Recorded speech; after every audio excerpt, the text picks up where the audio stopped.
This day in sports history. It's February 18th. On this day in 2001, NASCAR President Mike Helton uttered these words, confirming NASCAR fans' worst fears. After the accident in Turn 4 at the end of the Daytona 500, we've lost Dale Earnhardt. On the final lap of the 2001 Daytona 500, Earnhardt was running third with his son Dale Jr. in front of him in second and Michael Waltrip leading. Contact with the number 36 car of Kenny Schrader caused him to spin and crash head-on with the outside wall. His death was announced to a stunned country by Helton a few hours later. It was a dark day in the history of the sport. But as horrible a tragedy as that was, it was not in vain. Now, several key safety innovations were implemented quickly because of it, including head and neck restraint systems, or HANS devices, along with softer energy-absorbing walls installed at all tracks, and carbon fiber seats were mandated, providing more driver protection. Those changes have made a significant difference. In the 11 years prior to Earnhardt's death, there had been 9 driver deaths in NASCAR events.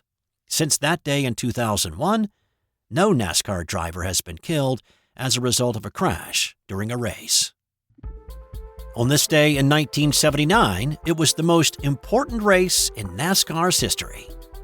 NASCAR's roots are in the South. It was a sport that grew out of moonshiners modifying their cars by increasing the horsepower of their motors and the stability of their suspensions to outrace police and government agents eager to shut down their illegal liquor businesses.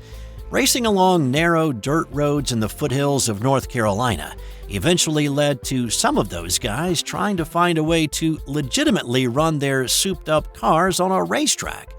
Well, starting in 1936, Bill France and several of his car-loving friends started racing their cars on the hard-packed sand of Daytona Beach. And that led to France starting NASCAR in 1947 and then building a racetrack in Daytona, which opened in 1959. Now here we are 20 years later, and NASCAR had grown considerably, but it was still known mostly as a Southern sport. Of the 39 races on the 1979 schedule, 23 were at Southern state racetracks, with only 2 of the other 8 held west of the Mississippi.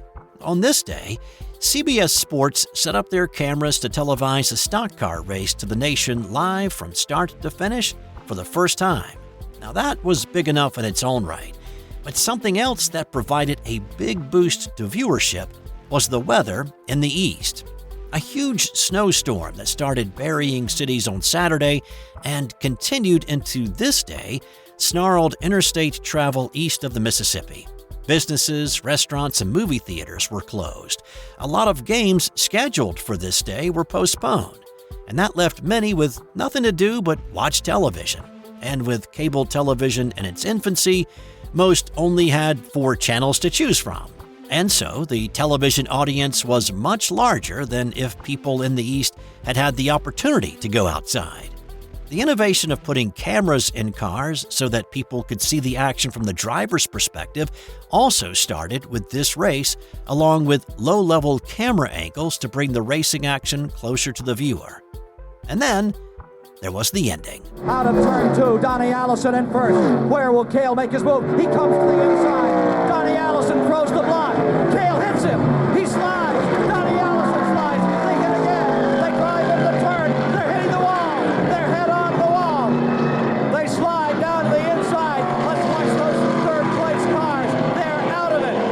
Who is going to win it? The third, fourth, and fifth place cars were nearly 30 seconds behind those two, but now they were racing for the win.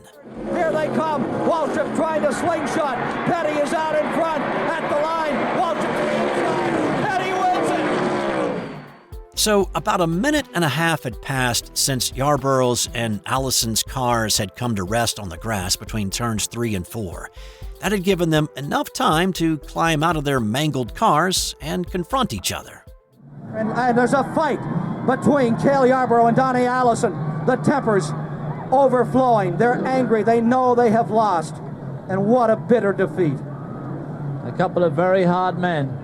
very hardly upset. And Bobby Allison is stopped by his brother to help. Donnie Allison said that he and Cale yelled at each other, and that would have been it if his brother Bobby hadn't shown up. I stop where the crash scene is, and I say to Donnie, do you want to ride back to the garage area? You know, there was a crowd gathering, and, all those kind of things. And with that, Cale starts hollering at me, that I caused the wreck. Several punches were thrown, and the two wrestled before being separated by safety crew members. And using the optics of today, a situation like that now would result in driver suspensions, fines, forced public apologies, editorials, and social media posts decrying the state of sports and humanity. But in 1979, there may not have been better publicity for racing. In fact, when Bill France was asked if he was going to penalize the drivers for their actions, he said, "Fine them? I should give them a bonus." And he was right. That night on every news and sports broadcast across the country, the brief fight between the Allisons and Cale Yarborough was shown again on television. It was great publicity for the sport, and NASCAR had millions of brand new fans. On this day in 1944, the Cincinnati Reds signed 15-year-old Joe Nuxhall to a contract. He would make his major league debut later on that year to become the youngest player ever in the major leagues. The signing of Nuxhall was due in part to World War II, which took a number of players away from the big leagues to go fight in the war. Now, interesting fact, the Reds scouts who found Joe were actually initially interested in his 36-year-old father. But his dad's job at a diesel locomotive factory was more stable than taking a chance on pitching in the majors, and so he passed on the opportunity, allowing Joe to get his shot. Nuxhall's debut later that year as a 15-year-old still makes him the youngest player to play in the major leagues. On this day in 2005, the mother of Major League pitcher Ugueth Urbina was rescued after being kidnapped and held for more than 5 months. Urbina's mom, Mara Villarreal, had been kidnapped from her home near Caracas, Venezuela on September 1, 2004. Urbina, who had pitched for Montreal, Boston, Texas, and had pitched for the Florida Marlins the season before when they had won the World Series, was with the Detroit Tigers at this point in his career. His high profile made his family members targets in his home country of Venezuela.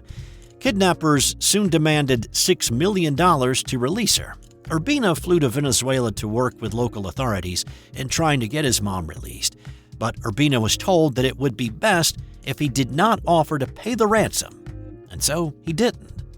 5 months later, on this day in 2005, Venezuelan police stormed a camp in a remote mountain village in Bolivar and rescued his 54-year-old mother. Most of the kidnappers fled and were able to escape. One was shot and killed. Mara said she was not hurt or even treated poorly. She said the most hurtful thing was having to hear them saying that her son didn't love her because he didn't pay the ransom.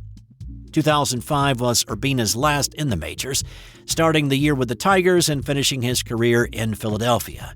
He would run into trouble later in the year when he joined several men in an attack on workers at his family's ranch in Venezuela. He and the others wielded machetes and poured gasoline on the farm laborers there. He was sentenced to 14 years in prison for attempted murder, but was released in 2012 after serving just 7 years. And on this day in 2008, a freak accident that could have turned out much worse provided some comic relief the next day. Hunter Pence was gearing up for his second year with the Houston Astros and was at spring training in Kissimmee, Florida. He was renting a little bungalow that happened to have a hot tub on a backyard patio. Pence, in describing what happened, said he was getting ready to join a friend in the hot tub, and he went outside, but before climbing in, decided he needed to go to the bathroom first, so he headed back inside, intentionally leaving the sliding glass door to the patio open.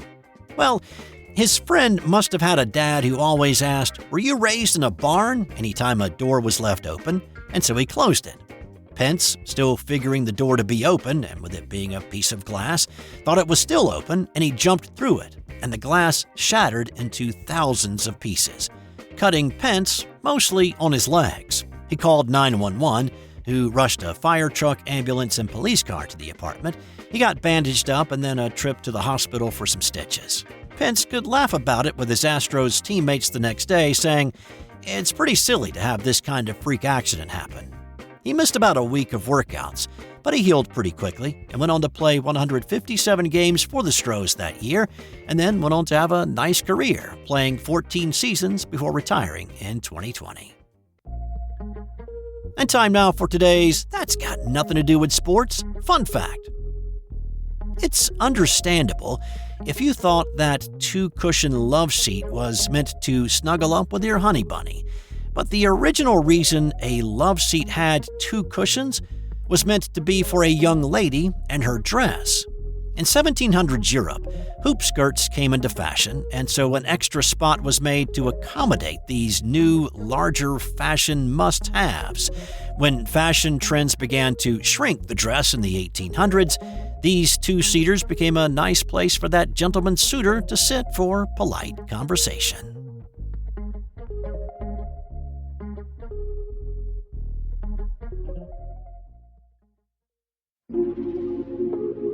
This has been an original Thrive Suite production.